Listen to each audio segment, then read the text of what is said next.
క్షీరసాగర మథనంలో వీళ్ళందరూ పరిగెత్తారు. చని కైలాసముదొచ్చి శంకరుని వాసద్వారముంజేరి ఈశుని దవ్వారికు లడ్డుపడ్డదల మంచుందొచ్చి కుయ్యో మొర్రో విను మాలింపుము చిత్తకింపు దయన్ వీక్షింపు మంచంబుజానన ముఖ్యుల్ కని రక్తరక్షణ కళా సంరంభునిన్ సంభునిన్. మీ కోరిక తీరిపోయింది. దేవతలందరూ కైలాసానికి పరిగెత్తి అయ్యా నువ్వు కాకపోతే ఎవరు రక్షిస్తారు, మమ్మల్ని మీరే రక్షించాలి. భూతాత్మ భూతేశ భూతభావన రూప దేవమహాదేవ దేవవంద్య, ఈ లోకములకెల్ల ఈశ్వరుండవు నీవు, బంధమోక్షములకు ప్రభుడ నీవు, ఆర్తశరణ్యుండవగు గురుండవు నీవు. కాబట్టి తండ్రి నువ్వు రక్షించకపోతే ఎవరు రక్షిస్తారు? 3 లోకములకు 3 కాలములకు 3 మూర్తులకు మూలమగుచు భేదమగుచు తుదిక భేదమయ్యొప్పారు బ్రహ్మమనగ నీవే పాలనయన. కాబట్టి నువ్వే మమ్మల్ని రక్షించాలన్నారు. పార్వతీదేవి దగ్గరికి వెళ్ళి అడిగాడు ఆయన, చూసావా పార్వతి ఎలా ఏడుస్తున్నారో పిల్లలు అంటే. ఆయన అనుమానం ఏమిటంటే వీళ్ళందరూ బుచ్చుకోవట్లేదు కదా, హాలాహలాన్ని చూసి పారిపోయి ఇచ్చారు కదా, ఈయన వెళ్ళి హాలాహలం బుచ్చుకుంటానంటే మరి ఈవిడ మంగళసూత్రం గురించి ఈవిడికి బెంగ ఉండదు ఏమిటి? ఏమంటే మీకెందుకు ఆ పనిలో రండి అంటుందేమో, ముందే ఈవిడికి చెప్పేదామని లోపలికి వచ్చాడు. వచ్చి కంటే జగముల దుఃఖము వింటే జలజనిత విషపు వేడిమి ప్రభువై ఉంటద ఆర్తుల ఆపద గింటించుట దానఫలము దానం కీర్తి మృగాక్షి. పరహితము చేయునెవ్వడు పరమహితుండగును భూత పంచకమునకున్ పరహితమే పరమధర్మము పరహితునకు ఎదురు లేదు పర్వేందుముఖి. పార్వతి చూసావా పిల్లలు ఎలా ఏడుస్తున్నారో, పరులకు ఉపకారం చెయ్యొద్దు, వెళ్ళి నేను బుచ్చేసుకోవద్దు హాలాహలం, కాబట్టి వెళ్ళి పుచ్చుకోనా అన్నాడు. ఆవిడంది ఏమీ పెద్ద పట్టింపు లేని వాళ్ళలాగా మీ ఇష్టం ఎలా వస్తే అలా చేసుకోండి. హడిలిపోయాడు మహానుభావుడు వింటున్న పరీక్షిత్. అదేమిటయా అమ్మలగన్నయమ్మ ముగురమ్మల మూలపుటమ్మ చాలా పెద్దమ్మ సురారులమ్మ కడుపారడి బుచ్చినయమ్మ తన్నులోనమ్మిన వెల్పుటమ్మల మనంబున ఉండెడియమ్మ నమ్మితి నామనంబున సనాతనులైనవు మా మహేశులన్ననిపించుకున్న తల్లి తన పసుపు కుంకాల గురించి బెంగలేదా? ఎలా వెళ్ళమంది శివుణ్ణి అంటే వెంటనే శుకబ్రహ్మ అన్నారు భాగవతం చెప్తూ, మృంగిడివాడు విభుండని మృంగిడిదియు గరళమనియు మేలని ప్రజకున్ మృంగమని సర్వమంగళ మంగళసూత్రమునెంతమది నమ్మినదో. మింగేది గరళమని తెలుసు, మింగుతున్నవాడు భర్తని తెలుసు, మింగుతున్నది లోకం కోసం అని తెలుసు, అయినా మింగమందంటే నా మెళ్ళలో మంగళసూత్రం ఉండగా మీకేం ఆపదొస్తుందండి, మింగేయండి అంతే. నేనే సర్వమంగళ, ఇంకోళ్ళ మెళ్ళలో మంగళసూత్రం నా వల్ల నిలబడుతుంది. అటువంటప్పుడు నా మెడలో మంగళసూత్రం ఉండగా మీకు ఇబ్బంది వస్తుందా? ఆయుర్దాయానికి మింగండి ఏం పర్వాలేదండి. అంతే గబగబా వెళ్ళాడు. తన చుట్టూ సురసంగములు జై జయధ్వానంబులన్ బొబ్బిడన్ ఘనగంభీరవంబుతో చిబుడు లోకద్రోహి హుంపోకు రమ్మని కింగేల తెమల్చి కూర్చి కడిగా నంకించి జంబూఫలంపుల సర్వంకషమున్ విషమునాహారించి హేలాగతిన్ కదలంబారవు పాప పేరు వడలన్ ఘర్మంబు జాలంబు పుట్టదు నేత్రంబులు నెర్రబారవు నిజ జూటాచంద్రుడున్ కందడున్ వదనాంభోజము వాడదా విషమును ఆహ్వానించుచో డాయిచో పదిలంబై కడిచేయుచో దిగుచుచో భక్షించుచో మృంగుచోన్. అందరూ హాలాహలాన్ని చూసి పారిపోతే ఈయన దానికి ఎలిదిలిడితే హాలాహలం పారిపోవడం మొదలెట్టింది. ఎక్కడికి పారిపోతావే ఇలా రా అన్నాడు. చేత్తో పుచ్చుకున్నాడు, ఇలా ముద్ద చేశాడు, నోట్లో పెట్టుకుంటున్నాడు. అంత వేడి కదా, పాము వేడి చూస్తే పారిపోతుంది. పాము ఓ పిల్ల పాము చేతికున్నదైనా కిందకి దిగిందా అంటే ఏమీ లేదు. పోనీ ఏమైనా ముఖం వాడిపోయిందా అంటే ఏమీ లేదు. పైనున్న చందమామ కందిపోయాడా అంటే పోనీ అది లేదు. ఇలా నోట్లో పెట్టుకున్నాడు, నవిలాడు, మింగబోయాడు. ఉదరము లోకంబులకును సదనంబకు టెరిగి శివుడు చటుల విషాగ్నిన్ కుదురుకొనే కంట బిలమున పదిలంబుగా నిలిపే చోట్ల బలరసముక్రియం. మింగబోయాడు. అయ్యయ్యో నా కడుపులో లోకాలు ఉన్నాయి, వదిలేస్తే అవి కాలిపోతాయి, పైకి వదిలేస్తే ఈ లోకాలు కాలిపోతాయి, కంఠంలో పెట్టుకుంటానని మింగలేదు, వదలలేదు, ఇక్కడ పెట్టుకున్నాడు. ఇక్కడ పెట్టుకున్నందుకు తెల్లని నా స్వామి కంఠం నల్లటి మచ్చబడింది. నీలకంఠ గరళకంఠ శ్రీకంఠ అని లోకం కీర్తించింది. రుద్రమైతే అసర్వ్యో అసర్పతి నీలగ్రీవో విలోహిత ఉతైనం గోప అదృశన్ను దృశన్ను దహార్య అంది. తెల్లవారుజామున ఆకాశంలో కనపడేటటువంటి ఆ ఎర్రటి కాంతులతో నీలంగా ఉండేటటువంటి వాడే నీలలోహిత రుద్రుడు. ఆయన్ని చూడ్డానికి ఏ జ్ఞానము అక్కర్లేదు. ఆఖరికి గొల్లపడుతులు కొండతో నీళ్లు తెచ్చుకునేవాళ్ళు, పశువుల్ని కాసేవాళ్ళు కూడా పరమశివ దర్శనం తెల్లవారుజామున చెయ్యవచ్చు. అటువంటి నీలలోహిత రుద్రుడికి నమస్కరిస్తున్నానని వేదం 2 చేతులు ఎత్తి నమస్కరించింది. అంతటి మహానుభావుడు. కాబట్టి ఆయన ఏమనుగ్రహించడు? ఆ తల్లి ఆ రోజున మళ్ళీ లోకాలన్నింటినీ అనుగ్రహించింది. పుచ్చేసుకోండి హాలాహలమని లోకాలని బతికించింది. ఇదే నేను మీతో మనవి చేసింది. శివా విశ్వాహ భేషజీ, శివా రుద్రస్య భేషజీ.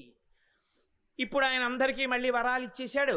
దక్ష ప్రజాపతికి గొర్రె తలకాయ తీసుకొచ్చి పెట్టారు. మళ్ళీ యజ్ఞాన్ని పూర్తి చేయమన్నాడు. యజ్ఞం పూర్తయిపోయింది.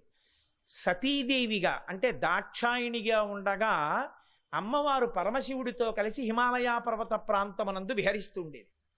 అక్కడ విహరిస్తున్నప్పుడు మేనకాదేవి చూస్తూ ఉండేది. చూస్తూ ఆవిడకో కోరిక పుట్టింది, అబ్బాయి ఎంత బాగుందో ఈ పిల్ల, నాకు ఇలాంటి కూతురు పుడితేనా అనుకునేది అస్తమానం. అని అలిసిపోయినటువంటి ఆ దాక్షాయినికి కూర్చోపెట్టి ఉపచారం చేస్తుండేది. ఆవిడ మనసులో పెట్టుకుంది, మనం ఏ భావనతో భగవతిని ఆరాధిస్తామో ఆ భావనతోనే ఆమె అనుగ్రహిస్తుంది. యద్భావం తద్భవతి. మనం అమ్మ నాకు కూతురుగా అని రోజు అమ్మవారిని ఒక మూర్తిని పెట్టుకుని ఆవిడికి ఒక చిన్న లంగా కట్టి ఓ బట్ట కట్టి పొంగిపోయారనుకోండి, మిమ్మల్ని అలాగే అనుగ్రహిస్తుంది ఆవిడ. ఏదో ఒక రోజున మీ వంశంలో ఆవిడ కూతురై వస్తుంది, బాలాస్వరూపంగా వచ్చి నిలబడి మిమ్మల్ని అనుగ్రహిస్తుంది. అందరికన్నా చాలా తొందరగా పరదేవత అనుగ్రహించాలనుకుంటే ఏ రూపంలో వస్తుందో తెలుసా అండి?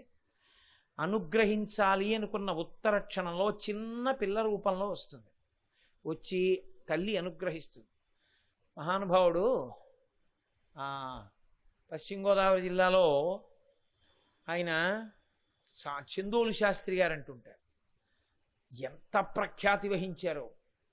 ఆయన ఉపాసనకి అమ్మవారు ఎప్పుడు ఆయన ఇంట్లో తిరుగుతూ ఉండేది, గజ్జెల చప్పుడు అవుతూ ఉండేది.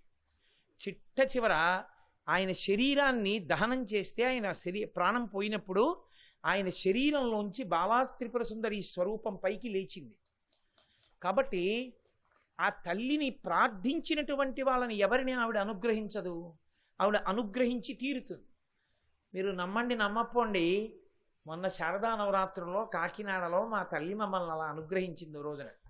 చిత్రం ఏంటంటే ఇన్ని కార్యక్రమాలని అలవోకగా నిర్వహించగలిగిన గోపాలకృష్ణ గారు కూడా గుర్తుపట్టలేకపోయారు, అమ్మవారే వచ్చిందని. ఇన్ని నిర్వహిస్తున్నాడు మహానుభావుడని ముందు ఆయన ఇంటికే వెళ్ళింది. సరే, ఆయన కారణాంతరాల చేత గుర్తుపట్టలేకపోయారు. ఎంత పెద్ద గారడీయో చేసి వచ్చింది కాకినాడ సభకి. వచ్చి పూజ అందుకుని వెళ్ళిపోయింది ఆవిడ. ఆవిడ వచ్చి పూజ అందుకునేంతసేపు ఎవరు గుర్తుపట్టల. వచ్చి వెళ్ళిన తర్వాత అందరికీ స్పృహ వచ్చింది, అమ్మవారు వచ్చి పూజ తీసుకుని వెళ్ళిందని. ఇప్పుడు ఆ సందర్భాన్ని అంతటిని నేను వివరించడం మర్యాదగా ఉండదు. వీళ్ళు ఏదో సోత్కర్ష చేసుకుంటున్నారు అనుకుంటున్నారు, అందుకని నేను దాని గురించి ప్రస్తావించను. కానీ ఇక్కడ ఉన్న కాకినాడ భక్తజనానికి అందరికీ తెలుసు అమ్మవారు వచ్చి వెళ్ళిన విషయం. తల్లి అనుగ్రహిస్తుంది బాలాస్వరూపంతో, వచ్చి పూజలు అందుకుంటుంది. అది స్పృహకి తట్టగానే వెళ్ళి నేను ఆవిడ పాదోదకాన్ని తల మీద చల్లుకుని పొంగిపోయాను, అమ్మా ఇలా వచ్చావా నువ్వు అని. కాబట్టి ఆ తల్లి ప్రతిరోజు మేనకాదేవి పిలిచి చేసినటువంటి ఉపచారానికి పరవశించిపోయింది. అయ్యో, నేను తల్లిగా ఈ పిల్లని నా కుమార్తెగా పొందితే ఎంత అదృష్టంగా ఉంటుందని భావన చేస్తున్నటువంటి మేనకాదేవి యొక్క హృదయాన్ని పసిగట్టింది. ఈమెకి కూతురవ్వాలి అనుకుంది. అందుకని దాక్షాయినిగా శరీరత్యాగం చేస్తూ నేను పర్వతరాజపుత్రిగా మళ్ళీ మేనకాదేవి కడుపున పార్వతిగా జన్మిస్తాను అని సంకల్పం చేసుకుంది. ఆవిడ అలా సంకల్పం చేసుకుంది, చాలా సంతోషించింది. మేనకాదేవి హిమవంతుని యొక్క భార్య. ఇప్పుడు అమ్మవారు ప్రకటనముగా బయట ఒక రూపంతో లేదు, ఎందుకంటే అవతార పరిసమాప్తి చేసేసింది దాక్షాయినిగా. స్థూలమైన ఒక రూపంతో తిరగట్లేదు ఆవిడ, పరమశివుడి పక్కన ఇల్లాలిగా లేదు. ఈలోగా చాలా ఆశ్చర్యకరమైనటువంటి సందర్భం ఒకటి జరిగింది. వజ్రాంగుడు అని ఒక గొప్ప రాక్షసాంశ సంభూతుడు దితి కశ్యపులకు జన్మించాడు. ఆయన అపారమైనటువంటి బలపరాక్రమములున్నవాడు, దానికి తపశ్శక్తి తోడైంది. ఆయన ఇంద్రుణ్ణి జయించి ఇంద్రుణ్ణి తీసుకొచ్చి కారాగారంలో బంధించాడు. ఇంద్రుణ్ణి బంధించడం ఏమిట్రా తప్పు, ఇంద్రుణ్ణి విడిచిపెట్టమని తండ్రి అయిన కశ్యప ప్రజాపతి చతుర్ముఖ బ్రహ్మగారు వచ్చి వేడుకుంటే విడిచిపెట్టాడు. ఇప్పుడు ఇంద్రుడికి మళ్ళీ ఇంద్రపదవి లభించింది, కానీ వజ్రాంగుడికి వశపడి ఉన్నాడు. ఇటువంటి సమయంలో అకస్మాత్తుగా ఎందుకో వజ్రాంగుడిలో ఒక గొప్ప మార్పు వచ్చింది, సత్వగుణావలంబకుడు అయ్యాడు. ఎంతకాలం ఈ రజోగుణ ప్రవృత్తి, ఎంతకాలం ఈ దండయాత్రలు, ఎంతకాలం ఈ భోగం, ఇక నేను పరమేశ్వర స్మరణ చేస్తానని సత్వగుణంతో బతుకుతున్నాడు. ఆయనని ఆయన భార్య వరాంగి అని ఆమె అనుగమిస్తోంది, ఆయనకి నిరంతరము సేవ చేస్తోంది. చాలా సంతోషించి ఒక రోజునన్నాడు, వరాంగి, నువ్వు నేను చేసే ఈశ్వరానుష్ఠాన ప్రక్రియ యందు ఇంత తోడ్పడుతున్నావు, నీకేం కావాలి వరం అడుగు ఇస్తానన్నాడు. ఆవిడంది, నాకు ఒక కుమారుడు కావాలి, ఆ కుమారుడు విష్ణువునకు శత్రువు కావాలి. అతడు 3 లోకములకు భయంకరుడు కావాలి. దేవతల్ని పీడించగలిగిన వాడై ఉండాలి. అలాంటి కొడుకు కావాలి. ఆయన చాలా విచారపడ్డాడు. నేను ఇప్పుడు అటువంటి భావములన్నీ విడిచిపెట్టాను, ఇంకా ఈమె యందు పోలేదు, నన్ను అడ్డు పెట్టుకున్నటువంటి కొడుకుని పొందాలనుకుంటోంది. విష్ణు ద్వేషి అంటే ఆయన లోకములను రక్షిస్తుంటారు. శ్రీ మహావిష్ణువు స్థితికారుడు. ఆయనతో శత్రుత్వం పొందడం అంటే లోకముల పాలిట కంటకంగా తయారవడము అని అర్థం. ఇలాంటి కొడుకుని కావాలందేని మాట ఇచ్చాను కాబట్టి అటువంటి కొడుకుని ఇవ్వాలి అని ఆయన మళ్ళీ వెళ్ళి చతుర్ముఖ బ్రహ్మగారి గురించి తపస్సు చేశారు. బ్రహ్మగారు ప్రత్యక్షం అయ్యారు. తపస్సు చేస్తే అవతల వారి కోరిక ఎటువంటిదవనివ్వండి తీరుస్తారు కాబట్టి బ్రహ్మగారు వచ్చారు. బ్రహ్మగారు ప్రత్యక్షం అయ్యారు. తపస్సు చేస్తే అవతల వారి కోరిక ఎటువంటిదవనివ్వండి తీరుస్తారు కాబట్టి బ్రహ్మగారు వచ్చారు. ఏం కావాలన్నారు. నాకు ఇదిగో 3 లోకములకు కంటకమైన వాడు, విష్ణువు యందు ద్వేషభావం ఉన్నవాడు, అటువంటి అపారమైన బల సంపత్తి కలిగిన వాడు ఒక కొడుకు కావాలి వరాంగి యందు. తథాస్తు. ఆ వరాంగితో కూడిక వలన ఒక కుమారుడు జన్మించాడు. ఆయనకే తారకాసురుడు అని పేరు. ఆ తారకాసురుడు పుడుతూనే లోకంలో ఉత్పాతములు కనపడ్డాయి. మనకి పైకి తెలియదు కానీ మీరు ఏ కావ్యం చూడండి, ఏ పురాణం చూడండి, ఈ మంగళప్రదమైనటువంటి శకునములను వర్ణిస్తుంటారు. అది పరమ సత్యం కూడా. మీకు మహాత్ములైనటువంటి వారు వచ్చేటప్పటికీ వాతావరణం అంతా కూడా ఒక ప్రశాంతత, ఎంతో సంతోషం కలుగుతాయి. ఉపద్రవాల్ని కల్పించేటటువంటి వారు వస్తుంటే ప్రకృతి అంతా కూడా క్షోభిస్తుంది. అటువంటి వాడు పుడుతుంటే లోకమంతా దుశ్శకునములు కనపడ్డాయి. ఆ తారకాసురుడు మళ్ళీ వెళ్ళి ఆయన బ్రహ్మగారి గురించి తపస్సు చేశాడు. అప్పటికే పుట్టుక చేతనే అంతటి బలవంతుడు. నీకేం కావాలని అడిగాడు బ్రహ్మగారు. నాకు మృత్యు ఉండకూడదన్నాడు. ఆయన అన్నాడు అది కుదరదు, అది శాసనం. జాతస్య హి ధ్రువో మృత్యు, పుట్టినవాడు శరీరాన్ని విడిచిపెట్టాలి.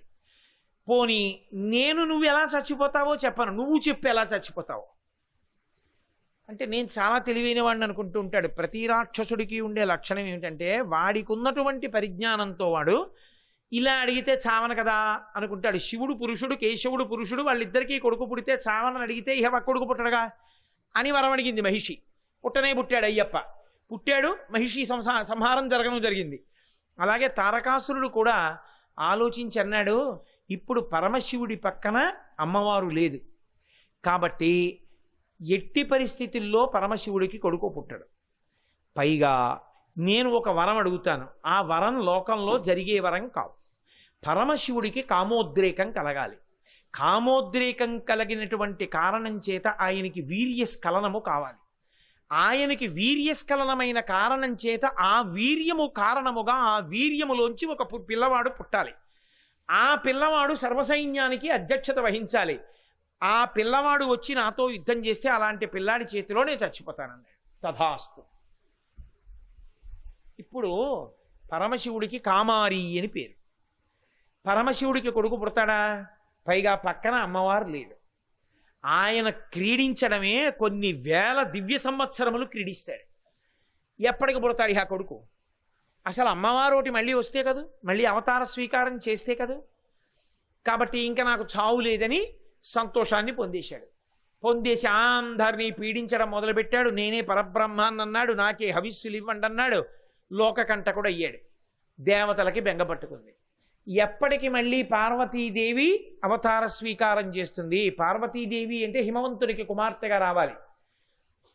ఎప్పటికీ ఆ తల్లి మళ్ళీ అవతార స్వీకారం చేస్తుంది? ఎప్పటికీ పరమశివుడితో కళ్యాణం జరుగుతుంది? ఎప్పటికి కళ్యాణం అయిన తర్వాత వీళ్ళిద్దరి మధ్య కామోద్రేకం కలిగి పరమశివుని యొక్క వీర్యము స్ఖలనమవుతుంది? ఎప్పటికి స్ఖలనమైన వీర్యము నుండి కొడుకు పుడతాడు?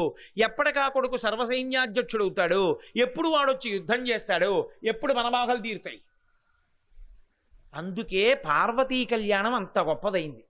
పార్వతీ కళ్యాణం తిరిగినన్ని మలుపులు లోకంలో ఏ కళ్యాణము తిరగలేదు.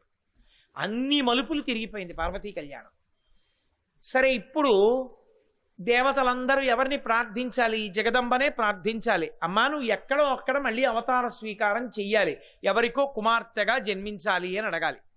కాబట్టి వాళ్ళందరూ పరదేవతనే ప్రార్థన చేశారమ్మా, నువ్వు త్వరలో అవతార స్వీకారం చెయ్యాలమ్మా అని. ఈలోగా ఇంకొక విచిత్రం జరిగింది. దక్ష ప్రజాపతి కుమార్తెలలో ఒకటైనటువంటి స్వధాదేవి పితృదేవతల యొక్క భార్య. ఆ పితృదేవతలకి స్వధాదేవికి కలిగినటువంటి కుమార్తెలలో ముగ్గురు కుమార్తెలు. ఆ ముగ్గురు పితృదేవతల యొక్క కుమార్తెలు అని లౌకిక మర్యాదలో చెప్తారు, కానీ వాళ్ళు వాళ్ళ యొక్క శక్తి చేత అయోనిజలతో సమానం. ఈ ముగ్గురి పేర్లు ఎక్కడైనా చెప్పినా ఆ ముగ్గురి పేర్లు తలుచుకున్న విఘ్నము తొలగిపోతుంది. అంత శక్తివంతం. వాళ్ళ పేర్లు చెప్తే వెంటనే నమస్కారం చేయమని చెప్పింది శాస్త్రం. అంతటి గొప్ప వ్యక్తులు వాళ్ళు. వాళ్ళే ఒకరు మేనకాదేవి, ఒకరు ధన్యాదేవి, ఒకరు మూడవ వారు వృషభానుని యొక్క భార్య అయినటువంటి కళావతి. ముగ్గురు. ఈ ముగ్గురు పితృదేవతల యొక్క కుమార్తెలు. వీరు అయోనిజలు. అటువంటి తల్లులు ఒకనాడు విష్ణు సభకి వెళ్ళారు. వెళ్ళి కూర్చుని ఉన్నారు. పరదేవత యొక్క శాసనం వేరుగా ఉంటుంది. ఆవిడేదో ఊహ చేస్తుంది, ఇలా జరగాలి అని ఆవిడ శాసనం, దానికి వ్యూహరచన చేస్తుంది.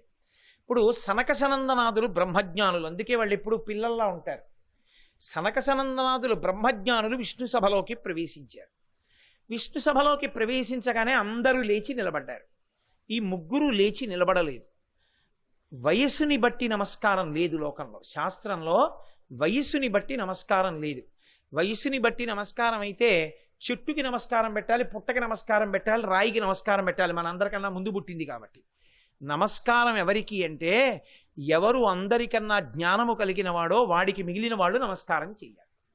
కాబట్టి బ్రహ్మజ్ఞానులైనటువంటి సనకసనందనాదులు సభాప్రవేశం చేస్తే అందరూ లేచి నిలబడతారు. అందరూ లేచి నిలబడ్డారు. అమ్మవారి శాసనం ఎందుకో వాళ్ళ మనస్సుల్లో శివమాయ కమ్మింది. వాళ్ళు ముగ్గురు లేచి నిలబడలేదు. బ్రహ్మజ్ఞాని వస్తున్నప్పుడు లేచి నిలబడకపోతే దారుణమైనటువంటి శాపము అన్వయం అవుతుంది. వాళ్ళు చాలా ఇబ్బంది పడతారు. అందుకని అంత ఇబ్బంది ఆ పిల్లలు పడకూడదు అని శాపానుగ్రహము అంటారు. శాప రూపంలో అనుగ్రహిస్తారు. అందుకని సనకసనందనాథులు అన్నారు, మేము సభాప్రవేశం చేసినప్పుడు లేచి నిలబడలేదు కనుక ఇక మీరు ఈ లోకంలో ఉండడానికి అనర్హులు, మర్యాద పాటించలేదు కాబట్టి మీరు మర్త్యలోకానికి వెళ్ళిపోయి మనుష్యలోకంలో పుట్టండి. పెద్దదైనటువంటి మేనకాదేవికి విష్ణువంశ సంభూతుడైనటువంటి హిమవంతునితో వివాహం అవుతుంది. మేనకా హిమవంతులకు మళ్ళీ పరదేవత పార్వతీదేవిగా జన్మిస్తుంది. ఆ కారణం చేత ఆమెని కుమార్తె అనుకుని ప్రేమించి, లాలించి, గౌరవించి, పోషించి, పెంచి, పెద్ద చేసి, కళ్యాణం చేసి, కన్యాదానం చేసిన కారణం చేత మేనకా హిమవంతులు కైలాసంలో ఉండడానికి కావలసిన అధికారాన్ని పొందుతారు. రెండవ పిల్ల అయినటువంటి ధన్యాదేవి జనక మహారాజు గారికి భార్య అవుతుంది. జనక మహారాజు గారికి భార్య అయిన కారణం చేత లక్ష్మీదేవి అయోనిజగా సీతాదేవిగా పుడుతుంది. సీతాదేవిగా పుట్టిన కారణం చేత సీతమ్మని రామచంద్రమూర్తికి కన్యాదానం చేసిన కారణం చేత ధన్యాదేవి వైకుంఠాన్ని చేరుకుంటుంది. అలాగే మూడవదైనటువంటి కళావతి భూలోకంలో వృషభానుడు అనబడేటటువంటి వైశ్యుణ్ణి వివాహం చేసుకుంటుంది. వాళ్ళిద్దరికీ రాధ అనబడేటటువంటి పిల్ల పుడుతుంది. ఆ రాధని శ్రీకృష్ణ పరమాత్మ తన యొక్క శక్తిగా స్వీకరిస్తాడు. ఆ కారణంగా రాధ కృష్ణుడికి శక్తి స్వరూపంగా మారుతుంది. కాబట్టి వాళ్ళిద్దరూ, ఆ వృషభానుడు కళావతి, గోలోకవాసాన్ని పొందుతారు. ఇలా మీరు భూలోకంలోకి వెళ్ళినా తదనంతర కాలమునందు చాలా గొప్ప గొప్ప లోకములలో శాశ్వతంగా ఉండడానికి కావలసిన వరాన్ని మీకు కటాక్షిస్తున్నా ఉన్నారు. జగదంబ పుట్టాలి అంటే ఒక్క హిమవంతుడు మేనకకి మాత్రమే జన్మించాలి. ఎందుచేత? హిమవంతుడు విష్ణువాంశ సంభూతుడు. అందుకే మీరు ఎప్పుడైనా చూడండి, మన వైపు చాలా తక్కువ, కానీ అసలు అటువంటి మూర్తి మన వైపు చాలా తక్కువ. చాలా జగత్ కళ్యాణం, అద్భుత కళ్యాణం అంటే పార్వతీ కళ్యాణం. ఆ పార్వతీ కళ్యాణంలో శ్రీ మహావిష్ణువు తన చెల్లెలైనటువంటి పార్వతీదేవిని చెయ్యి పట్టుకొని పరమశివుడి చేతిలో పెడుతుంటారు. ఈ పరమశివుడి చేతిలో పెడుతున్నటువంటి ఘట్టం ఉందే, ఇది మీకు ద్రవిడ దేశం వెడితే ఎక్కడ చూసినా కనపడుతుంది. ప్రత్యేకించి కాంచీపురంలో ఏకాంబరేశ్వరుడు యొక్క దేవస్థానానికి వెడితే ఏకాంబరేశ్వర లింగం ఎదురుగుండా ఉన్నటువంటి పెద్ద స్తంభంలో ఈ మూర్తే, కంచి చరిత్ర అంతా ఉంటుంది ఆ స్తంభాల్లోని. కాబట్టి ఆ కళ్యాణ ఘట్టంలో శ్రీ మహావిష్ణువుకి చెల్లెలుగా ఉంటుంది అమ్మవారు ఎప్పుడు. కారణం ఏమంటే ఒక మర్యాద ఒకటి ఉంటుంది. కుండ మార్పిడి అని ఒకటి అంటుంటారంటే వాళ్ళ చెల్లెల్ని వీళ్ళు, వీళ్ళ చెల్లెల్ని వాళ్ళు పెళ్లి చేసుకోవడం. అది శాస్త్రోక్తం కాదు. అందుకే త్రిమూర్తుల యందు ఒక గమ్మత్తైన సంబంధం ఉంటుంది. బ్రహ్మగారు ఎరుపు, బ్రహ్మగారి చెల్లెలు లక్ష్మి ఎరుపు. శంకరుడు తెలుపు, శంకరుడి చెల్లెలు సరస్వతి తెలుపు. నారాయణుడు నలుపు, నారాయణుడి చెల్లెలు నారాయణి నలుపు. నారాయణి పార్వతి, అందుకే అమ్మవారు నల్లగా ఉంటుంది. ఇప్పుడు బ్రహ్మగారి చెల్లెలు లక్ష్మీదేవి విష్ణుమూర్తికి భార్య, విష్ణుమూర్తి చెల్లెలు నారాయణి పరమశివుడికి భార్య, పరమశివుడి చెల్లెలు సరస్వతి తెల్లనిది ఎర్రని బ్రహ్మకు భార్య. ఇది త్రిమూర్తుల మధ్య అనుబంధం. లౌకికంగా ఈ అనుబంధాన్ని ఎందుకు చెప్తారంటే మళ్ళీ తెలుపు, నలుపు, ఎరుపు పెట్టి ఈ రంగుల చేత గుణావిష్కృతం చేసి త్రిమూర్తి తత్వం చెప్తారు అందులో. అందుకని బంధుత్వాన్ని చూపిస్తారు. అందుకే మీరు ఎక్కడ చెప్పండి ఆవిడ శ్రీ మహావిష్ణువు యొక్క సోదరి. అందుకే శ్యామశాస్త్రి గారు ఎక్కడ కీర్తన చేసినా శ్యామకృష్ణ సహోదరి అంటుంటారు. అందుకే మీరు పార్వతీ పరమేశ్వర తత్వంలో రహస్యం ఏమిటంటే శ్రీ మహావిష్ణువుని నింద చేసిన వాడు శివభక్తుడిగా నిలబడలేడు.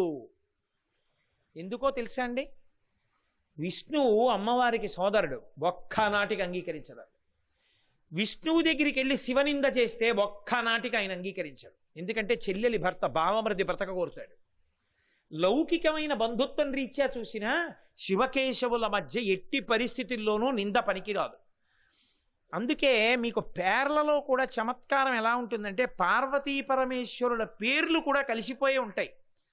శివ శివాని, భవ భవాని, రుద్ర రుద్రాణి, శంభు శాంభవి, హంస హంసిని, నారాయణ నారాయణి.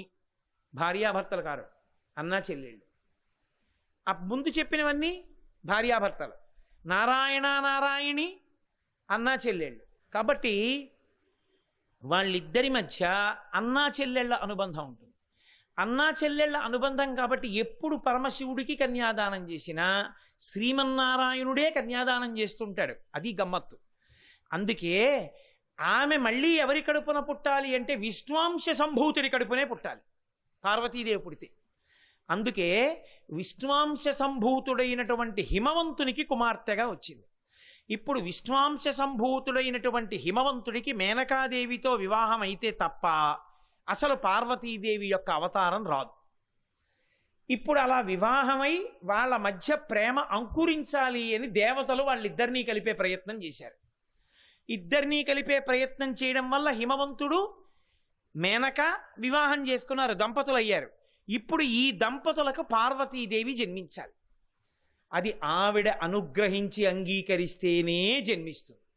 అందుకే ఇప్పుడు దేవతలందరూ పరదేవతని ప్రార్థన చేశారు. అమ్మా నువ్వు మళ్ళీ పుట్టాలి, నువ్వు పుట్టి పరమశివుడికి ఇల్లాలు కావాలి. నువ్వు ఇల్లాలైతే తప్ప కొడుకు పుట్టాడు, కొడుకు పుడితే తప్ప తారకాసురుడు మరణించాడు, తారకాసురుడు మరణిస్తే తప్ప మాకు భద్రత లేదు. నీవు తప్ప శివుని యందు కామమును కల్పించగలిగిన వాళ్ళు ఎవరూ లేరు లోకంలో. ఆయన ఇల్లాలు నువ్వే, అదే ఉత్తమ పురుష లక్షణం. ఆయన భార్య యందు ఆయనకి కామం. కాబట్టి తల్లి నువ్వు అవతార స్వీకారం చెయ్యాలి. ఇప్పుడు ఆ తల్లి అంగీకరించింది, తప్పకుండా నేను అవతార స్వీకారం చేస్తాను. మేనకాహిమవంతులకు వివాహమైంది. అమ్మవారు జన్మించాలి అంటే కొంత పుణ్యం ఉండాలి కదా. కొత్తగా పెళ్ళయిన తర్వాత తీర్థయాత్ర చెయ్యండని కొన్ని భగవత్ సంబంధమైనటువంటి క్రతువులు ఎందుకు చేయిస్తారో తెలుసా? పుట్టింటి వాళ్ళు తీసుకొచ్చి ఆడపిల్లతో కొన్ని నోములు పట్టించడం, కొన్ని వ్రతాలు చేయించడం, అత్తవారింట్లో ఉండేవాళ్ళు కూడా చక్కగా ఆ ఇంటికొచ్చిన కోడలతో 4 పూజలు చేయించడం, 4 పేరంటాలు చేయించడం ఎందుకు చేయిస్తారంటే దాని చేత భగవద్ అనుగ్రహము ఆ దంపతులకు కలిగితే దాని వలన కడుపున పుట్టేటటువంటి పిల్లవాడు మంచి పిల్లవాడు పుడతాడు. అసలు భగవత్ స్పర్శే లేని జీవితాలు గడపడానికి అనుమతి ఇవ్వబడింది అనుకోండి, ఇంకా మంచి పిల్లలు పుడతారన్న ఆశ ఎలా కలుగుతుంది? కాబట్టి ఇప్పుడు హిమవంతుడు మేనక పరమ పవిత్రమైనటువంటి జీవనాన్ని గడిపితే తప్ప పార్వతీదేవి పుట్టరు. అందుకే స్త్రీ వైపు నుంచి ఎప్పుడూ కూడా ఉపాసన నోములు వ్రతాలుగా ఉంటుంది. ఆవిడ ఏం చేసేదో తెలుసా అండి? ప్రతి అష్టమి నాడు కూడా ఉపవాసం ఉండేది. ప్రతి నవమి తిథి నాడు కూడా సువాసిని పూజ చేసేది. అమ్మవారికి ప్రత్యేకించి కృష్ణపక్షంలో ఉండేటటువంటి నవమి తిథి అపారమైన శక్తివంతం. ప్రత్యేకించి కాశీపట్టణంలో దుర్గకి, కాశీపట్టణంలో ఉన్నటువంటి దుర్గ కృష్ణపక్షంలో ఉండేటటువంటి నవమి నాడు దర్శనం చేసినా, పూజ చేసినా, పేరు చెప్పినా, ఓ పువ్వు ఇచ్చినా ఆవిడ పొంగిపోతుంది. దుర్గే. అసలు మీరు కాశీలో ఉండేటటువంటి దుర్గా వైభవం ఏమిటో అత్యద్భుతం. అసలు ఆవిడ అలా వెలిసింది ఇక్కడ దుర్గమ్మ. కాబట్టి అటువంటి తల్లి ప్రతి అష్టమి నాడు ఉపవాసం చేసేది, ప్రతి నవమి నాడు సువాసిని పూజ చేసేది. సువాసినియే పరదేవతా స్వరూపం.